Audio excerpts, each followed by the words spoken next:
Good afternoon, Brian. Thank you so much for that story and that extraordinary introduction. Before we get on with the program, I want us all to take a moment to remember a tremendous advocate and champion for equality who we lost last night, Babs Sipperstein. At her blessed core, she was a mom, a grandmother, a small business owner. Literally not 2 weeks ago, she was on hard with Tammy and me about understanding exactly how this minimum wage was going to be phased in. And in the long and proud history of New Jersey's LGBTQ community, few voices spoke with the power and passion of Babs. She was a good friend and mentor to Tammy, to me, and to so many here today. It was never shy to push us to open our hearts and minds and to move our thinking ever forward. Just a few days ago, ironically, a law enacted in her name took effect, providing transgender New Jerseyans the ability to have a birth certificate that matches who they are and allows them to live with the dignity they deserve. I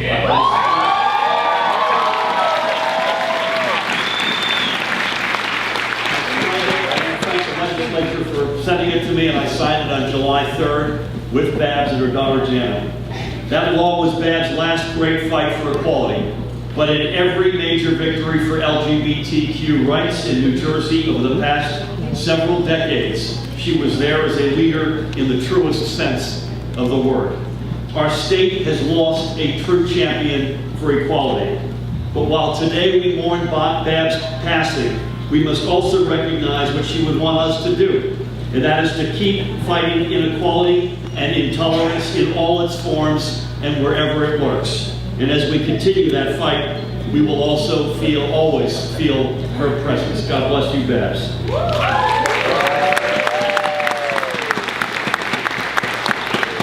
And so, Brian, thank you again for that extraordinary introduction and for that extraordinary and moving story, which is one of the thousands I suspect could be told in this room. Giovanna, thank you for your words.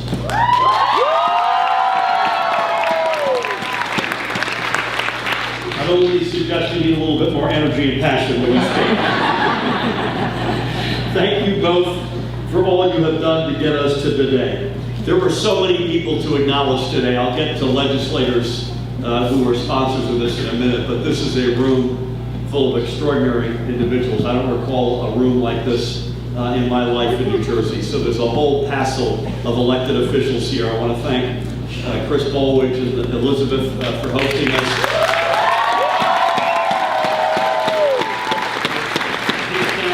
All of his colleagues, to the Union County team of legislators, freeholders, constitutional officers, thank you for your hosting us today. To our extraordinary cabinet, the extraordinary group, and again to the legislators, and by the way, the First Lady of New Jersey is in the house, Tammy Murphy.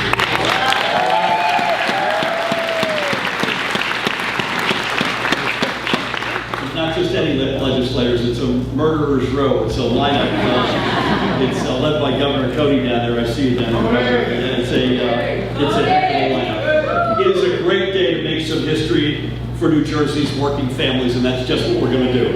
We've talked long enough about putting New Jersey on a responsible path to $15 an hour minimum wage. Today, we start our way on this path.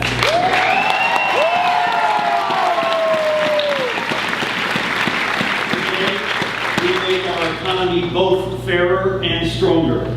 I am so honored, in particular, not just the legislators and electeds and all the other distinguished guests. I'm so honored to be here with so many of the advocates who have led the fight for 15. And again, the legislators who proudly put their names in this bill, the members of our team who will ensure that workers get paid their fair wages. And I want to shout out two of our cabinet, led by our extraordinary Lieutenant Governor, Sheila.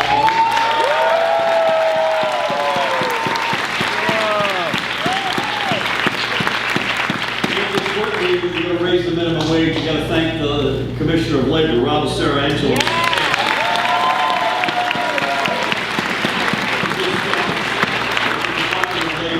Wage and Hour Division, who are with us as well today.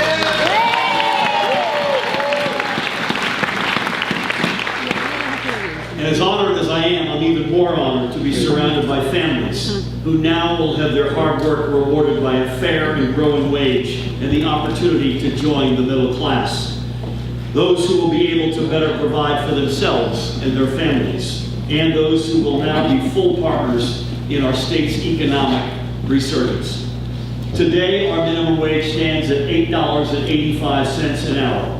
On July 1st, for hundreds of thousands of full-time working New Jerseyans, it will rise to $10 an hour.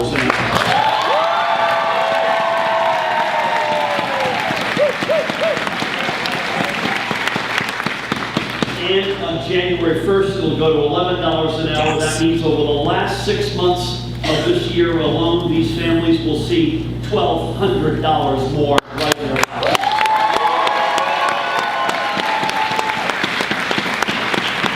And then each successive January 1st till the year 2024, and an ever-increasing number of families will see an extra $2,100 in their paychecks each year as the wages rise by $1 a year.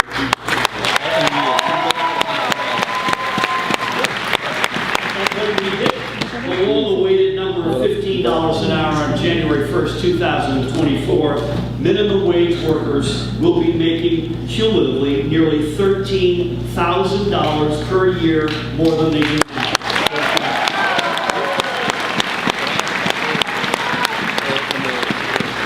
2 weeks ago, the New York Times asked residents of Trenton what this will mean. They said it will mean peace of mind to make the rent.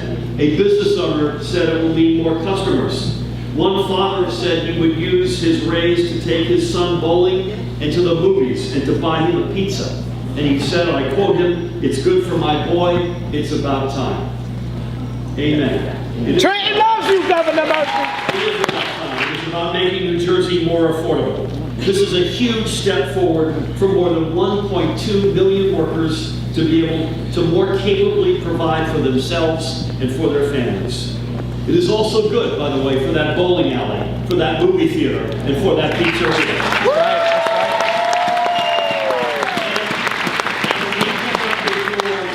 We cannot ignore the countless young people across New Jersey who work to pay their way through college or who hope to save enough to get a college degree.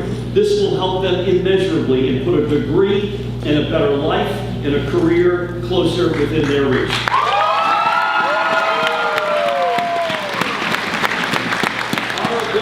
To do this would not have been possible without the commitment of Senate President Steve Sweeney and Assembly Speaker Frank Castle. In fact, our very first event together after my election with Congressman Donald Norcross, who was fighting to get a $15 federal minimum wage, was about raising the wage. And again, I thank them for their partnership to get it done. By the way, I haven't mentioned it, but I have to mention, speaking of Donald Norcross, we have two extraordinary congressmen with us tonight, the singular Frank Pallone and Tom Malinowski.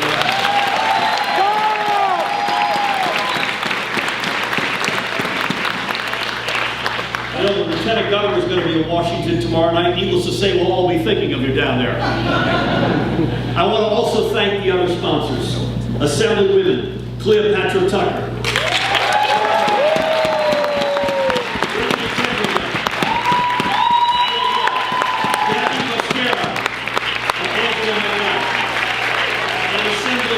Joe Egan, Dan Benson, Paul Moriarty, and Tom Brennan. I also have to give a shout out. Hey, Joe Vitale, you had the original minimum wage bill back in the day, in the 19th century. Thank you. And I also give Leonard Snow and Siobhan Sumter a shout out for their leadership on tipped minimum wage.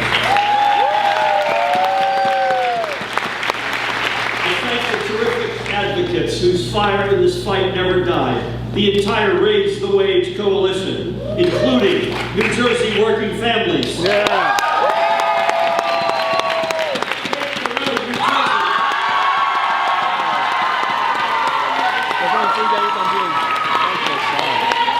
Your youth organizers. New Jersey Policy Perspective deserves a shout out. Deserves a shout out. New Jersey Citizen Action deserves a shout out. And League of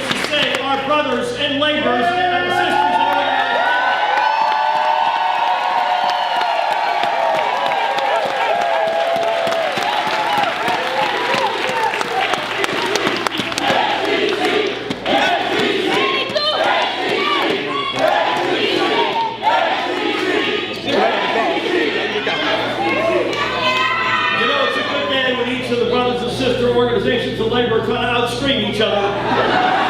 It's a good day in New Jersey. I also want to thank the businesses who stepped up and said a $15 an hour minimum wage is the right thing to do. And the New Jersey Sustainable Business Council for their efforts. Together, all of us, we are doing the right thing for our state and its families. Together, we are making New Jersey a national model for the responsible, progressive economic policies that our country needs. In New Jersey, we have won the fight for 15, but we will never stop fighting for fairness for all of our working families. Thank you all. It is now my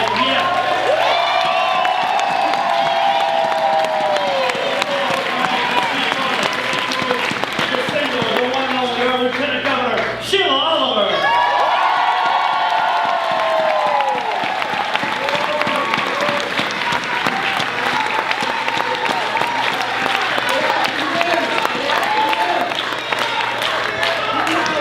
Sitting here, I was reminded back when I was 13, and we read a book called A Tale of Two Cities. And many of you know I always speak of this book. It was a book about the French Revolution, those who had and those who had not. Yep. And a queen who lived in a castle said to the court, well, if the people have no bread, then let them eat cake. That's right. At age 13, I understood the economic reality of countries and nations and societies. I learned that we must always walk in the other person's shoes. When I went to the State Assembly in 2004, I asked Speaker Roberts to appoint me to the Labor Committee. One of the first bills that we heard, 2004, was to raise the minimum wage. I shall never forget a business owner stepping to the mic, telling us that if we raised the minimum wage, she would not be able to keep her second vacation home. I also heard one of my colleagues from the other side of the aisle say to me, well, if people wanted a higher minimum wage, they should go to law school like he did. We have been fighting literally for 15, 16 years in the State House to raise the minimum wage to a wage that people can move their lives forward.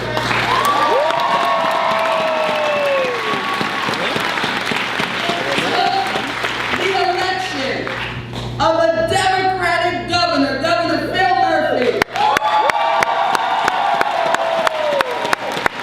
along with the Democratic Senate President, Senator Stephen Sweeney, and Assembly Speaker Craig Coughlin, to move us to this point. I want you to just think, when I was 14, I had my first job. I made $1.40 an hour.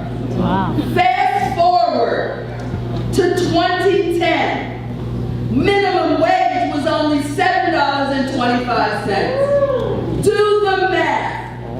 From $1.40 an hour in the 60s to $7.25.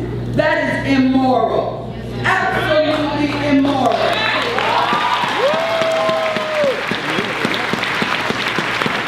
But now we are on a trajectory to help people pay their bills. I know what it's like to have to juggle car insurance payment, car note, that credit card bill, and children's tuition, and the things that children need to go to school, the Halloween costumes, the Christmas Christmas gifts. You've been making these tough decisions for far too long in New Jersey.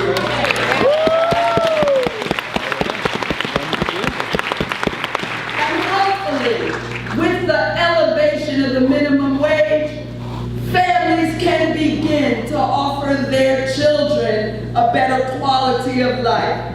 And I want to thank my colleagues in both the Assembly and the Senate for hanging in there with their leadership and doing the right thing on behalf of the people of New Jersey. Now, I'm going to close with this. As I look at the SEIU regalia over there, I am reminded of the late Gail Muhammad. There you go. Gail fought for cafeteria workers for years. For years, honey. For years. And one of the things that Gail would always say, if we fight, we win. All day. If we fight, We win. I don't want you to forget 2020 because we need a federal minimum wage.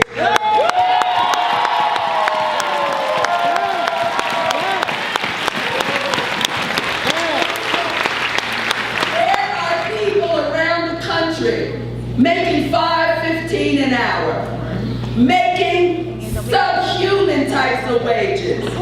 In 2020, pay attention. Let us fight to win. Let's make sure we hit the streets and elect a Democratic president. Yes.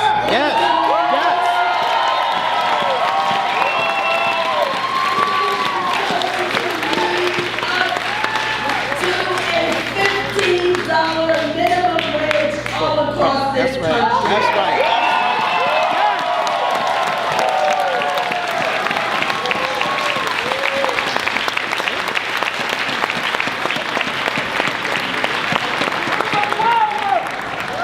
As Barack Obama would say, Sheila's fired up and ready to go.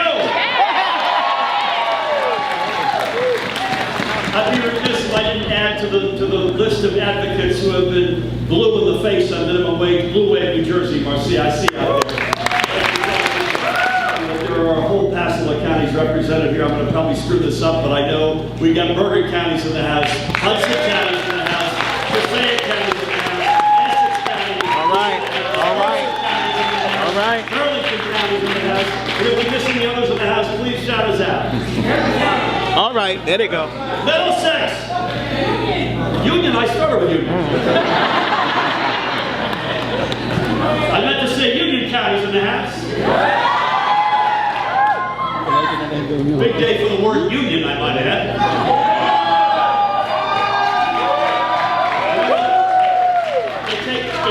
It takes a village to get something like this done. Yes, it does. Easier said than done. You can't do it alone, no matter how good your intentions are. And I know I speak on behalf of the chair in our administration when we have to tip our cap to the legislative leaders. And I'd like to ask right now to come on up and say a few words. The Speaker of the General Assembly and a champion for $15. And so All right. Keanu, you can clap for all of them.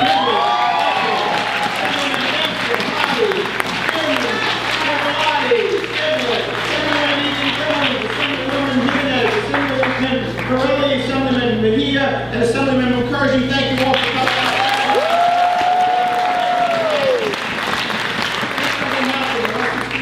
You did it. You should be proud of yourself. Today is a big day for New Jersey. Today is an exciting day for New Jersey. And let's thank all of the people who work so hard, the advocates in this room, the workers like you, the people who care, the people who came to testify, the people who carried signs, and the people who said, we will not accept anything other than $15 an hour. You made it possible.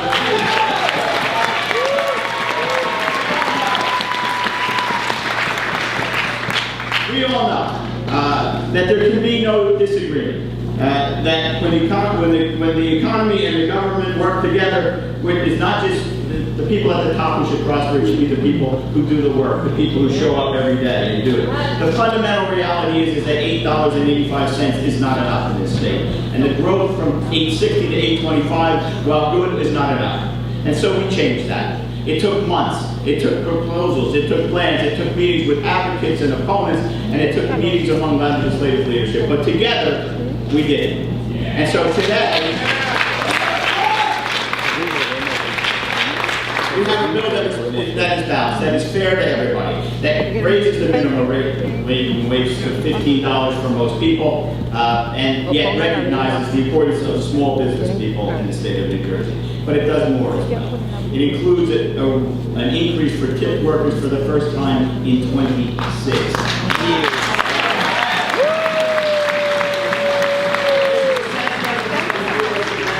To include a tax credit to protect the most vulnerable workers. It includes a training way so we can encourage businesses to hire more people.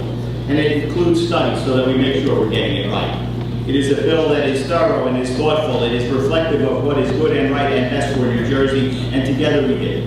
And when we do raise the minimum wage, we're going to make sure that people continue to grow, that the CPI will stay in place, and that people will be able perhaps to give up one of their 2 or 3 jobs and get more involved in their community, spend more time with their kids, and make a difference in the community. We did it. We did it because of you. I can't thank you enough. I have to tell you, we passed the bill on my birthday. And I gotta tell you, giving 1 million people a raise on your birthday is the best gift you could ever have.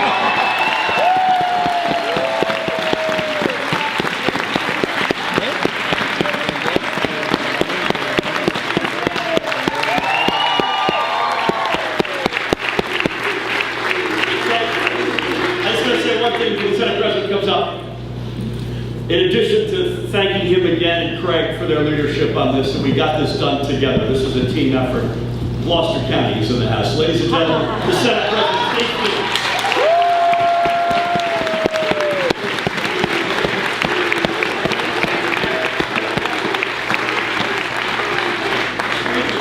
Speaker just put me on the spot. Yeah. I gotta make my note.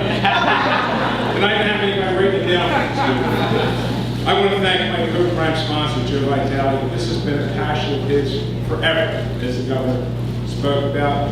Senator Poe, Senator Spiteri, Senator Bryan, Senator Cody. We don't get this done alone. We get it done together. And I want to thank the governor. I really want to thank the governor. People say you never thank him. I thank him all the time for stuff like this. We fuss him up, but we thank him for this. Most importantly, because we are doing something very special today. This is one of the biggest moments I've ever had in the legislature. And I want to thank Hugh Hoffman for his leadership.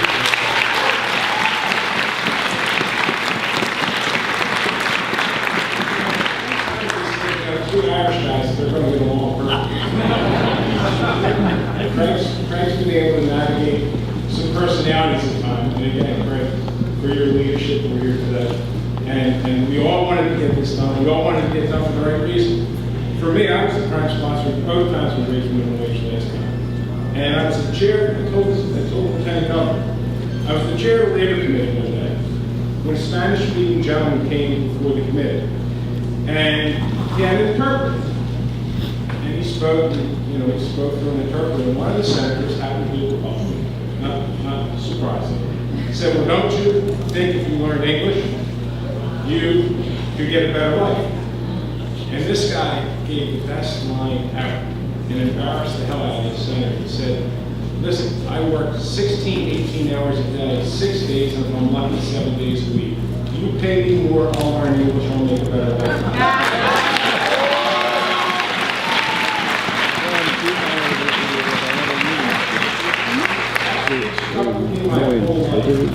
That's what this is about. It's about improving the quality of life, giving people that go to work, by the way. These are people that work very hard every single day, an opportunity to have a better quality of life. And when we had the argument with the business community, we did a good job with this bill. We balanced this bill regardless of what anyone says. What you're talking about is giving people a chance.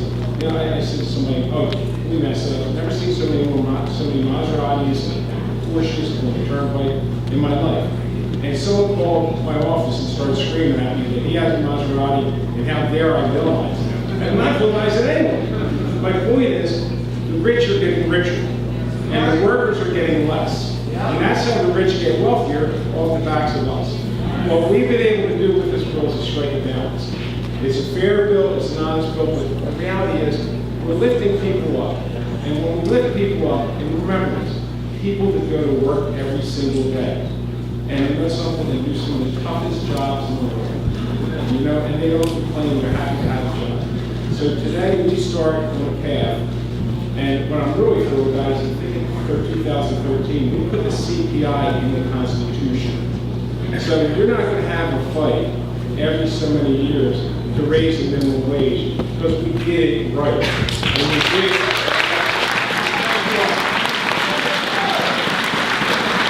We